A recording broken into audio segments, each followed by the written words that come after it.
बरेली में तलाकशुदा ख़वातीन की हिमायत में मेरा हक़ फाउंडेशन ने आवाज़ बुलंद करने का ज़िम्मा लिया है, तो बीवियों के जुल्म व सितम से तंग आकर इंसाफ की तलाश में दर दर भटक रहे शौहरों को इंसाफ दिलाने के लिए सबका हक़ फाउंडेशन ने सहारा दिया है।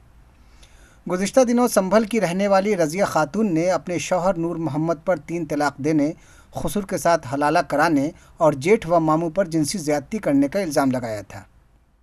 30 सितंबर 2015 को मेरी शादी हुई और उसके बाद फिर मुझे 2 महीने 24 दिन दुल्हन बना के रखा। उसके बाद फिर मुझे उन्होंने निकाल दिया और तलाक दिया। तलाक देने के बाद मैंने मुकदमा कर दिया उनके ख़िलाफ़। फिर कंप्रोमाइज़ हुआ, मैं चली गई।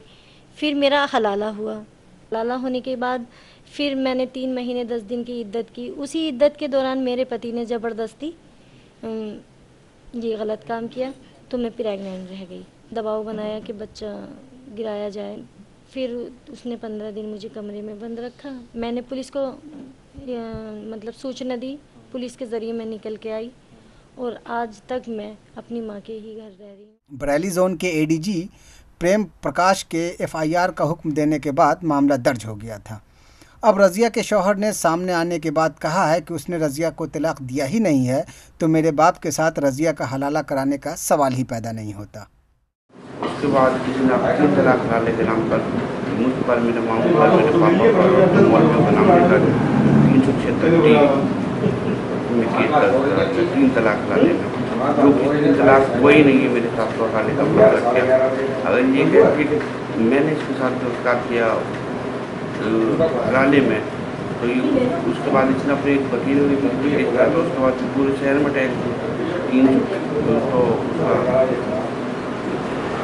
गैंग रेप का कोई सवाल ही नहीं उठता। जहाँ मैं रहता था वहाँ पर भी किराएदार रहते थे, सब रहते थे, मकान मालिक रहता था। जाँच की जाए नहीं वक्त और मुझे न्याय मिलना।